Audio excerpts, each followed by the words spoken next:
The first thing she felt was the cold, biting through her clothes and skin. Sarah opened her eyes to pain shooting up her leg, her ankle pinned by a heavy rock. Above, the sky was a cruel patch of blue. She was utterly, terrifyingly alone. The forest was silent. No birds, no wind, just her ragged breathing. Panic crawled up her throat as she called for help, her voice swallowed by the wilderness. But a spark of defiance flickered inside her. No, she would not die here. With a surge of adrenaline, she reached for her backpack, fingers straining. She would not let the silence win. She would fight for every breath.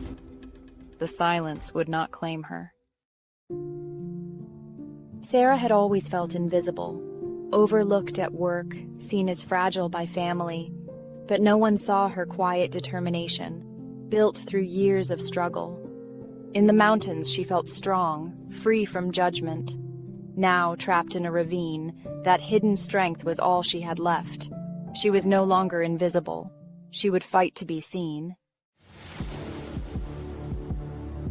The day had started perfectly. Sunshine, fresh air, freedom. Sarah followed the marked trail, feeling alive, but a smaller, unmarked path tempted her. A shortcut to a waterfall. What could go wrong? She pushed through ferns, the main trail fading behind her. No signal on her phone, but she pressed on, sure she'd find her way. The forest grew denser, shadows lengthening. She realized she was lost. Panic bubbled up. She had to get back. She moved faster, carelessly. Her foot slipped on damp leaves at the ravine's edge. The ground vanished beneath her. She tumbled, branches and rocks battering her as she fell. Then, silence. Pain exploded in her ankle. She lay stunned, replaying the chain of small decisions that led her here. It was her fault. Carelessness, overconfidence. The very confidence that brought her into the woods had become her cage. One wrong step and everything changed. She was forced to confront her limits. The adventure had become a fight for survival. There was no going back. As darkness fell, the forest became a place of unseen terrors. Every sound was a threat, every shadow a predator. Pain throbbed in her swollen ankle, but she dragged herself to her backpack. Her only supplies, a half-full water bottle and crushed granola bar. Hopelessness threatened to overwhelm her. She thought of her family, and resolve grew. Anger flared at her situation, her mistakes. That anger was fuel. The night was endless, but she endured. She would fight for morning and for her life. Dawn brought a miracle. She was alive, stiff, frozen, in pain, but alive. She remembered the rule of threes: air, water, food. Water was first. She listened, straining to hear past her own heartbeat. A faint trickle. Hope surged. She crawled, dragging her injured leg, every movement agony. She found a tiny stream, drank deeply, life returning with every sip. Next, shelter and fire. She found a shallow cave for protection. No lighter, no matches, but a tube of lip balm and a magnifying glass on her keychain. She gathered dry leaves, shredded bark, focused the sun's rays.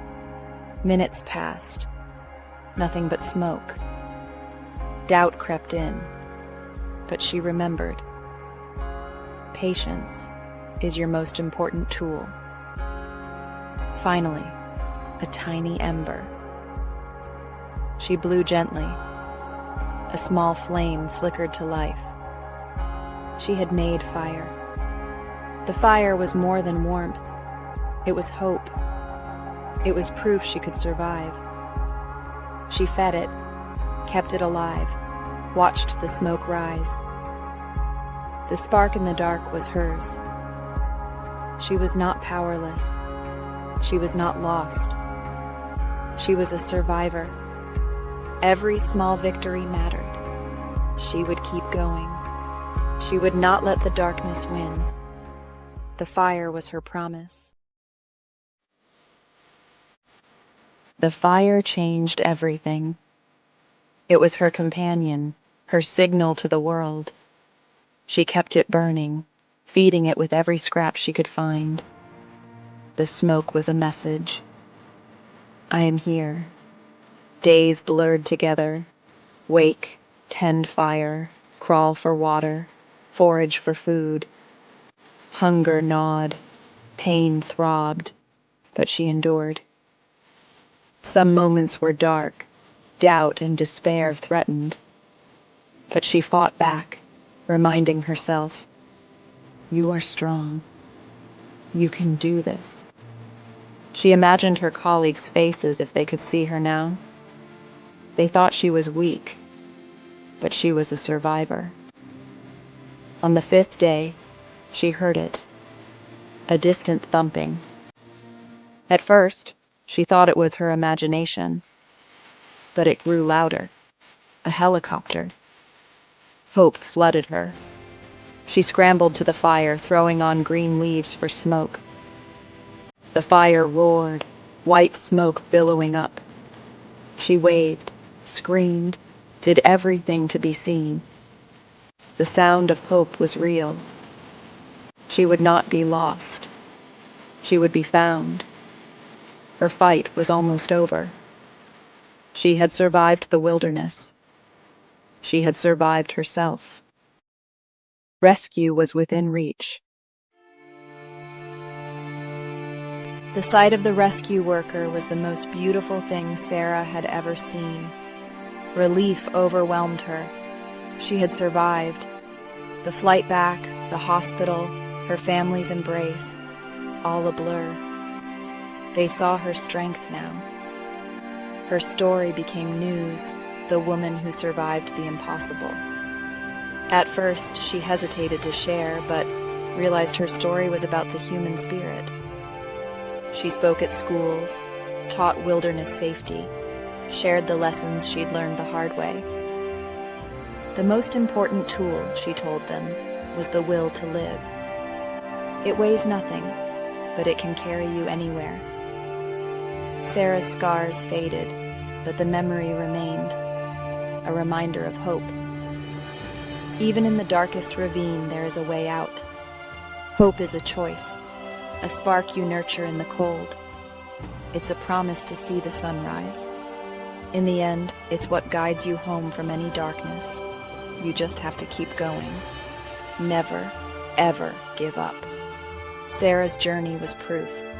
The girl no one saw had become a beacon, and her light would never fade. What's something people don't know about stories? They never truly end. There's always a new adventure waiting for you. Just pick your next tale and I'll meet you there. Subscribe to the Story Circle and let me know which story I should tell next in the comments.